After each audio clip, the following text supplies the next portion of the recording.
Hello friends, आज class 10 से chapter लेंगे सिमिलर ट्रायंगल और एक शानदार क्वेश्चन सॉल्व करेंगे।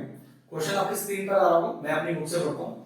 क्वेश्चन कह रहा है कि a girl of height 90 centimetre is walking away from the base of a lamp post at a speed of 1.2 metre per second. देखो हाइट सेंटीमीटर में दिया है जबकि स्पीड दिया है 1.2 मीटर पर सेकंड, तो यहां पर दोनों की यूनिट सेम करने पड़ेंगे। फिर नेक्स्ट कह रहा है कि if the lamp post is 3.6 metre above the ground find the length of her shadow after 4 seconds. एक शानदार क्वेश्चन है, पूरा क्वेश्चन का ट्विस्ट और इसके पीछे का जो उसका लॉजिक है वो परफेक्टली सिखाऊंगा, ध्यान से देखिएगा। फिर से एक बार क्वेश्चन पढ़ते हैं।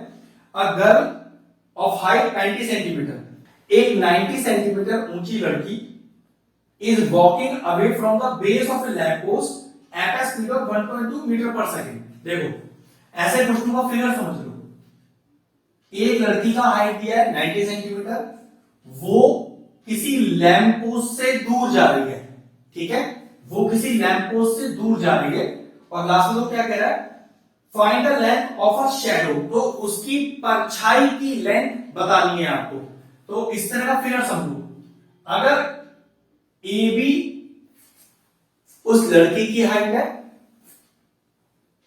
सी डी उस लैंप पोस्ट की हाइट है, तो ध्यान रखो कि अगर लैंप पोस्ट इधर है और गर्ल यहां पर है, तो सोच के देखिए, इमेजिन करके देखिए कि उसकी शैडो कहां बनेगी।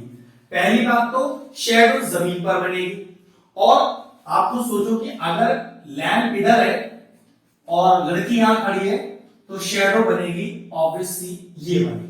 ध्यान रखिएगा भाई, बेस पे या तो ये जगह है या तो ये जगह है, लेकिन अगर आपका लैंप आपके बिल्कुल सामने है और आप यहां पर खड़े हो तो पक्की बात शैडो आपके पीछे बनेगी, क्योंकि परछाई की बात चल रही है तो जमीन पर बनेगी। तो कह सकते हैं कि आपसे यहां पर बीई निकालने के लिए बोल रहा है। और एक चीज और कह रहा है कि लैंप पोस्ट से वो लड़की जो दूरी चल के आई है उसका स्पीड दिया है 1.2 मीटर पर सेकंड, मतलब ये जो बीडी दूरी है, ठीक है। अब इस फिगर को कंप्लीट कर लेते हैं। वो किस तरह से करते हैं देखिए, कुछ इस तरह से इस फिगर को कंप्लीट करते हैं। ई को मैं आगे ले लेता हूं, तो ये एक्चुअल में फिगर है, हमें निकालना क्या है, ध्यान से देखिए। ये शैडो निकालनी है, इसे y मान लेता हूं, और ये दूरी BD को मैं x मान लेता हूं। हमें इस दूरी x को तय करने के लिए जो स्पीड चली गई वो दी हुई है। वो स्पीड देखो कितनी दी हुई है मुझे, इस दूरी x को तय करने में जो मैंने यूज किया 1.2 मीटर पर सेकेंड, ठीक है। और क्या दिया शुरू में, 90 सेंटीमीटर हाइट है लड़की की, ठीक है, इसको मीटर में चेंज करना है। और लैंप पोस्ट की हाइट मुझे बिल्कुल दी हुई है 3.6 मीटर, 3.6 मीटर। यहां पर जो समझने वाली बात वो ये है कि मुझे कैसे पता चला कि बीई निकालना है, और मुझे कैसे पता चला कि बीडी की दूरी को तय करने में जो स्पीड है वो 1.2 मीटर पर सेकंड है। तो शैडो वाला लॉजिक मैंने बता दिया। अगर ये लड़की है, लैंप पोस्ट इधर, जो परछाई है वो इधर ही बनेगी, और परछाई है तो नीचे बेस पे ही बनेगी। और दिया है कि लैंप पोस्ट से वो लड़की किस रफ्तार से आई है, 1.2 मीटर पर सेकंड की रफ्तार से आई है, जिसके लिए दूरी क्या तय की होगी, दूरी बीडी ही तय की गई होगी। लड़की की हाइट दी है और यहां पर लैंप पोस्ट की हाइट दी है, हमें ये y निकालना है। तो क्वेश्चन सिमिलर ट्रायंगल से है, तो ये तो कंफर्म हो गया कि ये एंगल 1 और ये एंगल 2 दोनों ही परपेंडिकुलर होंगे। पहले गिवन देखते हैं, गिवन क्या है क्वेश्चन में। तो गिवन में मैंने लिखा height of lamp post, height of lamp post CD, और वो कितना दिया है मुझे, वो दिया हुआ है 3.6 मीटर। फिर लिखेंगे हाइट ऑफ गर्ल, गर्ल का हाइट जो हमने लिया हुआ है AB, और ये दिया हुआ है 90 सेंटीमीटर, क्योंकि और सारी यूनिट्स मीटर में दी हुई है तो सेंटीमीटर को मीटर में चेंज कर लेते हैं 100 से डिवाइड करके। तो ये कितना आ गया 0.9 मीटर। और क्या दिया हुआ है मुझे, और दिया कुछ नहीं है, बस डिस्टेंस BD को तय करने में मुझे स्पीड दी हुई है, डिस्टेंस BD को तय करने वाली स्पीड दी हुई है, ठीक है, उसे मैं यूज करूंगा।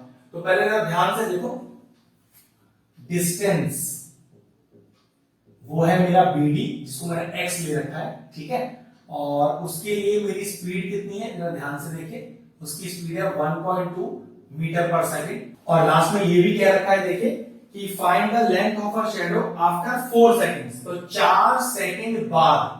तो टाइम भी दिया हुआ है आपको 4 सेकंड का,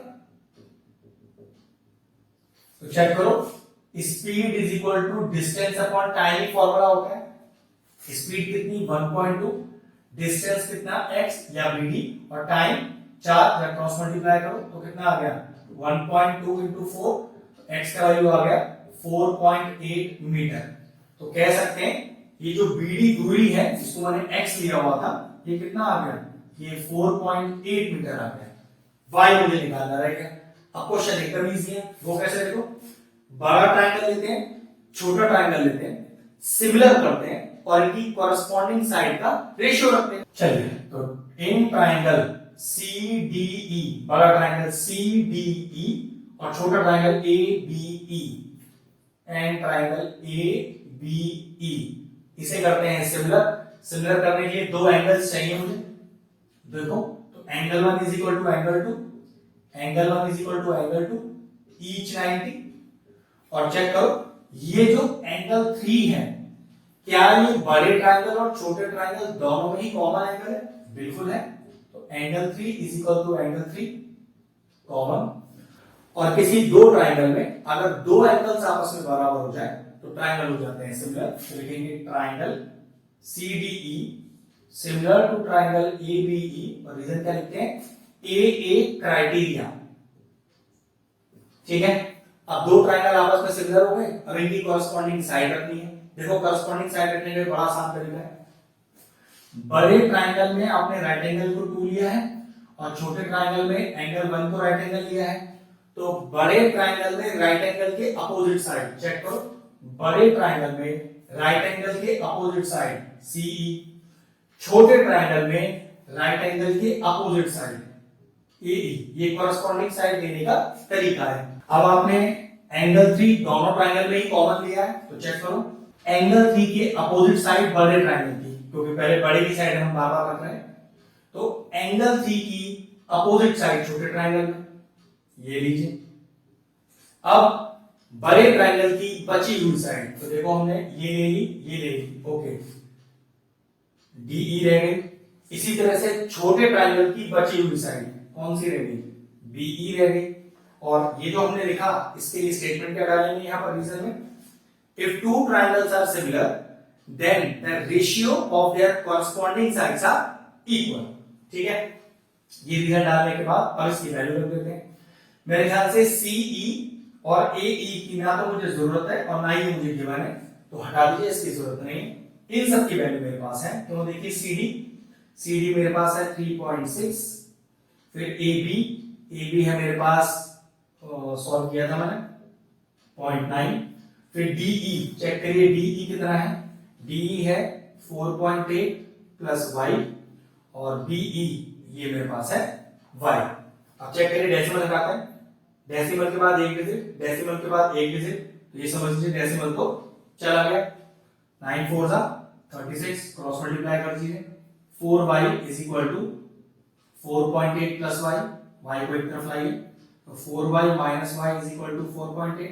ये सॉल्व करके कितना आएगा, 3y इज इक्वल टू 4.8, तो y is equal to 4.8 upon 3, cancel out कीजिए, 3 1 जा 3 और 3 6 जा 18। तो जो आपके पास y आया, जो लेंथ ऑफ द शैडो आई, वो आई 1.6 मीटर। जो क्वेश्चन का लॉजिक से इतना सा था कि जो स्पीड दी है उससे पहले दूरी निकालनी थी हमें पता होना चाहिए था कि हमारे पास शैडो y ही होगा, सिमिलैरिटी करनी थी और कॉरस्पॉन्डिंग साइड का रेशियो यूज करते हुए अपना आंसर निकालना था। हो गया क्वेश्चन सॉल्व।